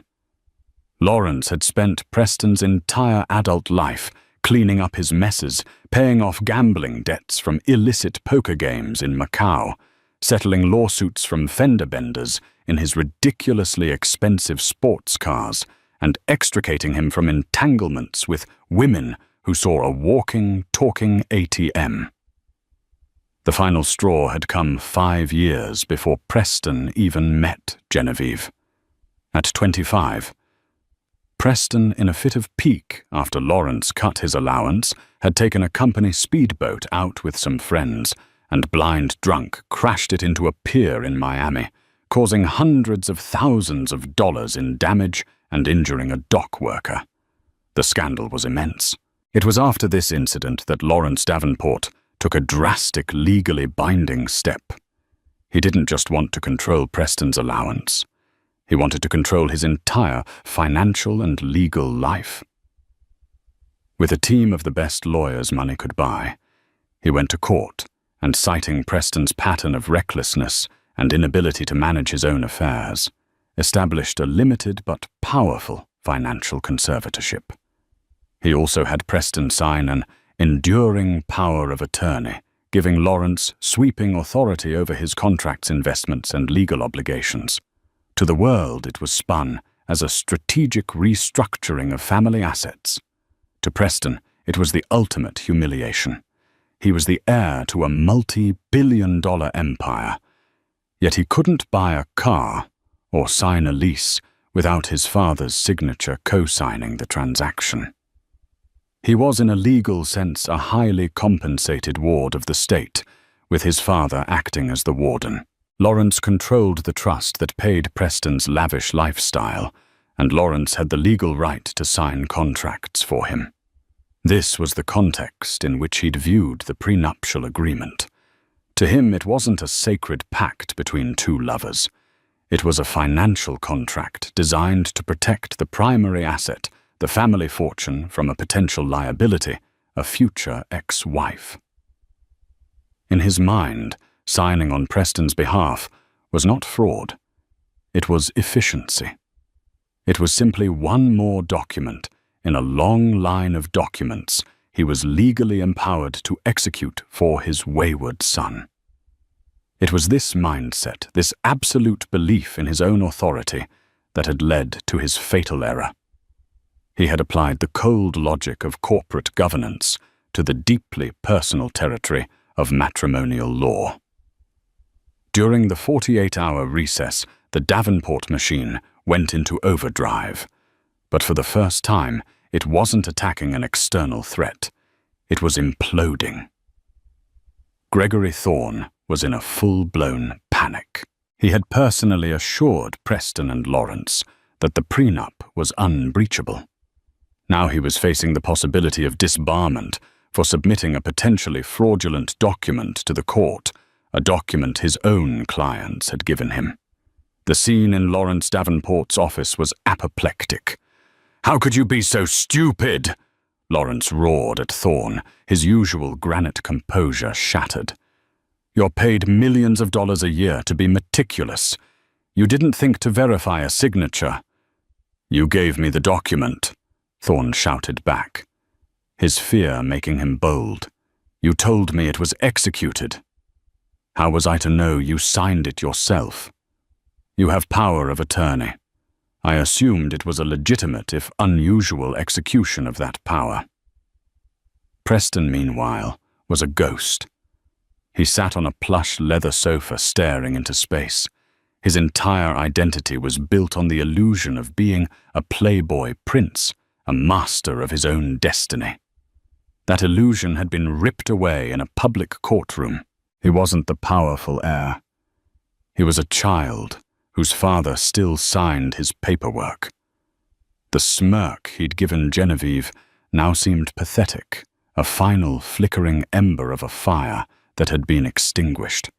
He was humiliated, not because he might lose money, but because his powerlessness had been exposed to the world. Lawrence, seeing the uselessness of yelling at Thorne, turned his cold fury on his son. "And you couldn't even be bothered to show up and sign your own damned prenup. You were probably off chasing some tramp in Vegas while I was securing your future. You wanted to do it." Preston finally snapped, his voice cracking. "You always want to handle everything. You never trusted me with anything, so you can't blame me when I don't act like a man." The battle lines were drawn not between husband and wife, but between father and son. Lawrence, ever the strategist, quickly moved past anger and into damage control. His first move was an attempt at intimidation. He had one of his security consultants, a polite term for a private investigator with questionable ethics, start digging into Genevieve's life. They were looking for any dirt they could find. A past relationship, a college mistake, anything they could use to smear her in the press and pressure her into dropping the case. His second move was to try and buy his way out. He had Thorne contact Anya Sharma with a new settlement offer. Anya met Genevieve at a small, quiet coffee shop, far from their usual haunts. "They're rattled," Anya said, sliding a piece of paper across the table. "Deeply rattled." The offer was for $5 million, a lump sum tax-free in exchange for signing an ironclad NDA, and walking away validating the original prenup in the process. For a moment, Genevieve was tempted. $5 million was life-changing money. It was safety. It was freedom. It meant no more courtrooms, no more media scrutiny, no more fighting. She could disappear and start a new life. Sam, who had come with her for support, squeezed her hand under the table. "That's a lot of money, Jen." But then Genevieve thought about Lawrence's cold, dismissive smile. She thought about Preston's cruel smirk in the courtroom. This wasn't just about money anymore.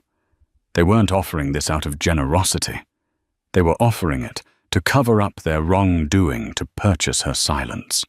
Accepting it would mean validating their belief that everything and everyone had a price. It would mean letting them win. "What do you think will happen if we fight?" Genevieve asked Anya. "If we fight and the judge invalidates the prenup," Anya explained, "then the court will proceed as if there were no prenup at all. Your settlement would be determined by New York state law based on the length of the marriage, the standard of living you were accustomed to, and Preston's actual wealth, or rather the wealth you both enjoyed from the family trust. Given their lifestyle, we're not talking about 5 million. We're talking about a figure potentially 10 times that, or more. The number was staggering, almost abstract. But that wasn't the deciding factor. The deciding factor was the look in Anya's eyes, a look that said, "We can win this." Genevieve pushed the paper back across the table. "Tell them no," she said, her voice steady and clear. "Tell them we'll see them in court." She was no longer the scared 24-year-old in Lawrence Davenport's office. The web he had spun to trap her was now trapping him, and she was the one pulling on the strands. When the court reconvened, the atmosphere was electric. The room was packed with journalists spilling out into the hallway. The Davenport family's dirty laundry was about to be aired, and everyone wanted a front-row seat. Gregory Thorne looked like a man who hadn't slept in 2 days. His usual swagger was gone, replaced by a tense, weary demeanor. Preston sat beside him, looking smaller in his expensive suit, his eyes fixed on the polished wood of the table in front of him. Lawrence Davenport was also present, sitting in the front row of the public gallery. He wasn't there to support his son. He was there to watch over his investment, his face an unreadable mask of stoic fury. Anya Sharma was the picture of composure. She began by formally calling her expert witness, Dr. Albert Reed, to the stand. Dr. Reed was a man in his late 60s with a neat bow tie and an air of academic certainty. He was one of the most respected forensic document examiners in the country. Anya projected 2 documents onto the large screens in the courtroom. One was the signature page of the prenuptial agreement. The other was the birthday card Preston had written to Genevieve years ago. "Dr. Reed," Anya began, "could you please describe to the court the process you used to analyze these 2 signatures?" For the next 20 minutes, Dr. Reed gave a masterclass in handwriting analysis. He talked about letter formation, baseline alignment, pen pressure, and stroke sequencing. He pointed out the garland connections in Preston's known signature, a lazy, looping scrawl, and compared them to the sharp, angular connections in the signature on the prenup. The signature on the birthday card, what we're calling the known sample. Dr. Reed explained, pointing with a laser, is fluid written quickly with a rightward slant and low pen pressure in the upstrokes. It is consistent with dozens of other samples of Preston Davenport third signature we've examined from checks and other personal documents. He then directed the laser to the prenup. The signature on the contested document is fundamentally different. It is written deliberately with heavy, consistent pressure. The letter formations are sharp, almost calligraphic. The T crossing is high and firm, whereas in Mr. Davenport's known signature, it is often a quick trailing stroke. They are, in my expert opinion, written by 2 different hands. Anya let that sink in. "And have you formed an opinion on who wrote the signature on the prenuptial agreement?" "Yes," Dr. Reed said. "We were also provided with numerous authenticated samples of Mr. Lawrence Davenport's signature from corporate filings. The signature on the prenuptial agreement is, to a scientific certainty, a match for Lawrence Davenport." A wave of gasps and frantic typing filled the room. Thorne's objection was weak. "Your Honor, this proves nothing. My client's father had power of attorney." Anya was ready for that. "Your Honor, the defense seems to be clinging to the idea of a power of attorney as a magic wand that makes this all disappear. But we'd like to explore the circumstances under which this document was signed." She called her next witness. It wasn't Genevieve. It was a woman named Maria Flores, Lawrence Davenport's former executive assistant, who had retired 2 years ago.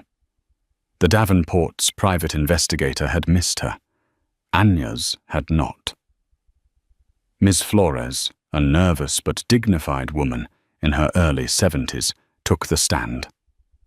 "Miss Flores," Anya asked gently, "you were Mr. Lawrence Davenport's assistant for over 30 years, correct?" "Yes." "Do you recall a meeting between Mr. Davenport and Genevieve Hayes in May of 2018? "I do. I scheduled it." "And was Preston Davenport III present at that meeting?" "No, he was not." "Do you know where he was?" Ms. Flores hesitated, looking toward Lawrence, whose glare could have melted steel. She took a deep breath. "Mr. Davenport told Ms. Hayes that his son was in a business meeting in Delaware. That was not true." Thorne shot to his feet. "Objection hearsay." "Sustained," the judge said. "Ms. Flores, only testify to what you know directly." Anya rephrased. "What did your duties entail regarding Preston Davenport's schedule and expenses that week?" "I had access to all his corporate credit card statements and travel itineraries. It was my job to reconcile them for Mr. Lawrence." "And according to those records, where was Preston Davenport on the day the prenuptial agreement was signed in New York?" Miss Flores looked the judge in the eye. "He was at the Bellagio Hotel in Las Vegas. He had been there for 3 days. The records showed charges for over $20,000 at the high-limit poker tables and a charge from a nightclub for bottle service." The dam broke. The carefully constructed image of the responsible heir in a Delaware meeting was shattered. Preston sank even lower in his chair, his face burning with shame. He wasn't just a puppet. He was a reckless, lying puppet. But Anya wasn't finished. "Your Honor," she said, addressing the judge, "the defense's argument rests on the validity of a power of attorney, but a power of attorney cannot be used to commit fraud. Lawrence Davenport didn't just sign on his son's behalf. He actively misrepresented his son's whereabouts and willingness to participate. He created a fiction to coerce a young woman into signing away her rights, then took a shortcut born of pure arrogance, believing the rules didn't apply to him." She turned to face the defense table, her voice ringing with clarity. "A prenuptial agreement is perhaps the most personal contract a person can sign. It contemplates the potential end of a marriage. It requires full financial disclosure, independent counsel, and most importantly, the willing and direct consent of the two people whose lives it will govern. What we have here is not a valid contract. We have a document born of deception and signed by proxy. It is legally and morally worthless." The unraveling was complete. Gregory Thorne sat down defeated. He had no counter-argument. His entire case, built on the document Lawrence had handed him, had been dismantled piece by piece. There was no cross-examination that could fix this. Preston finally looked up, his eyes meeting Genevieve's across the courtroom. There was no anger left in them, only a hollowed-out emptiness. He truly saw her for the first time in years. Not as an accessory or an inconvenience, but as the woman whose trust he and his father had casually betrayed. In that moment, he knew he had lost more than money. He had lost the last shred of his own dignity. The smirk was a distant memory, replaced by the stark, humiliating truth. The courtroom fallout was a Category 5 hurricane. Lawrence Davenport, for the first time in his public life, looked shaken. He had built an empire on the principles of control and leverage, and in one disastrous morning, he had lost control of the narrative, his family, and his legal footing. That evening, the remaining members of Team Davenport Lawrence, a deflated Preston, and a frantic Gregory Thorne, convened in the family's war room, a soundproofed study in the penthouse, The mood was grim. "They're going to throw the prenup out," Thorne stated flatly, all pretense gone. "The judge is furious. The optics are a catastrophe. A lying father, a gambling son, a coerced bride. It's a media nightmare." Lawrence slammed his fist on the mahogany desk. "So we fight dirtier, find something on her. Anything. I don't care what it costs. Everyone has a secret." This was the Davenport way. When legal tactics failed, they resorted to character assassination. They immediately put their private investigator on a singular mission: destroy Genevieve Hayes's reputation. Within days, the smear campaign began. A notorious gossip blog suddenly ran an exclusive story.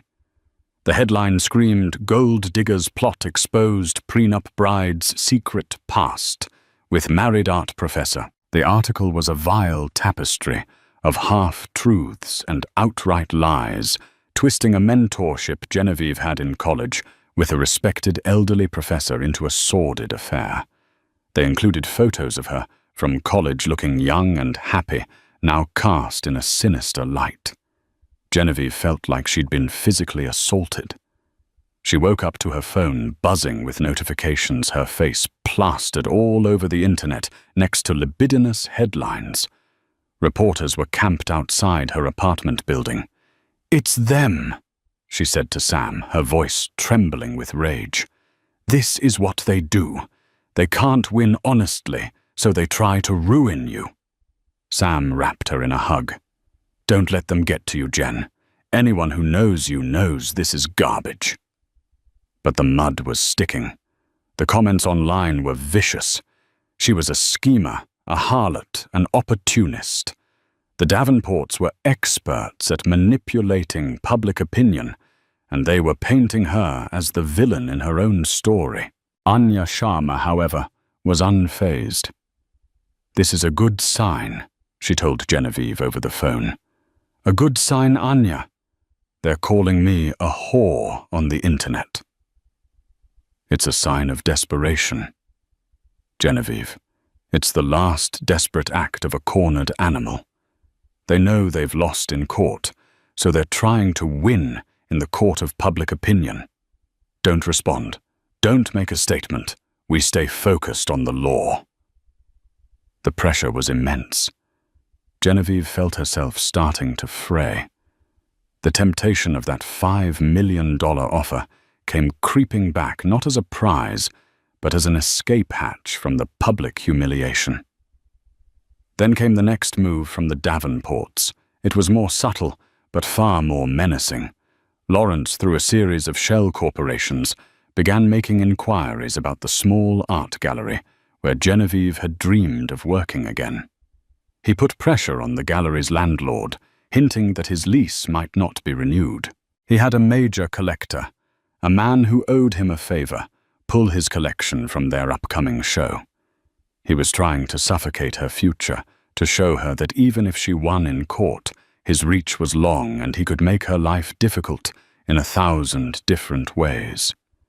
This was Lawrence's true power, not the one signature on the prenup, but the web of influence he could cast over the entire city. Preston, meanwhile, was a ghost in the machine. He was caught between his father's vengeful rage and his own dawning sense of guilt.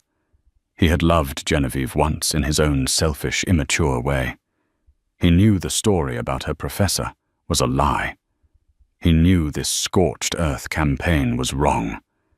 He did something he hadn't done in a decade. He acted without his father's permission.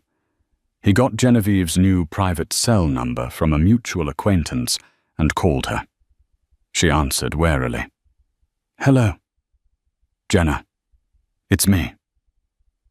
Silence. I just wanted to say, I'm sorry," Preston stammered. "About the article. It's not right. It's my father. He's what, Preston?" Genevieve's voice was ice. "Out of control. Or is he just being himself, the man you've allowed to run your life since the day I met you. I know, he said, his voice quiet. I know. I messed up. I messed everything up. Yes, you did, she said. Is that all? My father. He'll never stop, Preston said, a note of warning in his voice.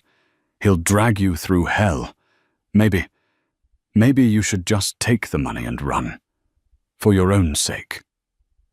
It was a twisted sort of kindness born of weakness. He wasn't telling her to fight for herself. He was telling her to surrender because he was too afraid to stand up to his own father. Hearing the weakness in his voice, the pathetic attempt to help her by advising her to give up had the opposite effect he intended. It galvanized her. All the fear and uncertainty she'd been feeling coalesced into a diamond-hard resolve. She would not be bullied. She would not be smeared. And she would not be scared into submission by a broken man and his monstrous father. Thank you for the advice, Preston, she said, her voice now devoid of any emotion. But I'm done running. I'm done being sensible. I'm done doing what the Davenports think is best for me. She hung up the phone. The next day, Anya Sharma filed a motion for sanctions against the Davenports for witness intimidation and launching a malicious public smear campaign intended to influence legal proceedings. She attached sworn affidavits from the art gallery owner and a printout of the gossip blog post tracing its ownership back to a PR firm with long-standing ties to Davenport Industries. The message was clear. The desperate measures had failed. Genevieve Hayes was not backing down. She was fighting back. The final day in court was less a legal battle and more a coronation of the truth. The Davenports' desperate attempts to intimidate and smear Genevieve had backfired spectacularly, earning them a harsh rebuke from Judge Hawes before the proceedings even began. The motion for sanctions was taken under advisement, a clear threat hanging over Lawrence's head. Gregory Thorne's closing argument was a shadow of its former self. He was hamstrung, unable to defend the indefensible. He tried to argue that even if the signature was Lawrence's, the intent of the agreement was clear, and that Genevieve had benefited from the marriage for 7 years. It was a weak, pathetic argument, and everyone in the room knew it. Then Anya Sharma rose for her closing statement. She didn't address the defense table. She spoke directly to the judge, her voice filled with a quiet, righteous power. Your Honor, she began. For 7 years, Genevieve Hayes lived in a world where the rules were written by one man, Lawrence Davenport. He is a man accustomed to bending the world to his will, a man for whom contracts are tools. People are assets, and laws are mere suggestions. In his world, his power of attorney is a crown, allowing him to act as king on behalf of a prince who refused to grow up. She paused, letting the words settle. When he placed that prenuptial agreement in front of a young, trusting woman, he wasn't seeking a fair contract. He was demanding fealty. When he lied about his son's whereabouts, he wasn't simplifying paperwork. He was committing fraud. And when he arrogantly signed his own name in place of his son's, he made a fatal miscalculation. He believed that the personal sacred covenant of marriage could be treated like a corporate merger. He was wrong. This case was never about money. Anya continued, her gaze sweeping over Genevieve, then to the judge. It was about dignity. It was about whether the powerful are allowed to write their own rules at the expense of others. It was about the validity of one woman's life partnership and contributions which the Davenport family sought to erase with a fraudulent document and a check for her silence. We ask the court to do what the Davenports never could, to see Genevieve Hayes not as a liability to be managed, but as an equal partner in a dissolved marriage. We ask you to declare their so-called ironclad prenup invalid, and to restore the dignity they tried so hard to take from her." Anya sat down. The courtroom was silent. Judge Hawes looked down from her bench, her expression stern. She looked at Preston, whose face was ashen. She looked at Lawrence, whose mask of composure was finally cracking, revealing the seething rage beneath. And then she looked at Genevieve, who met her gaze with quiet strength. "I have reviewed all the evidence and testimony presented in this matter." The judge began, her voice ringing with authority. "It is the finding of this court that the prenuptial agreement, dated May 12, 2018, is null and void." A collective gasp went through the room. "A prenuptial agreement is a unique and deeply personal contract." The judge continued her words, a direct rebuke to Lawrence. "Its validity hinges on the signatures of the two parties entering into the marriage. A power of attorney, however broad, cannot substitute for the personal consent required to sign away one's marital rights. To allow such a thing would be to open the door to all manner of contractual mischief and coercion."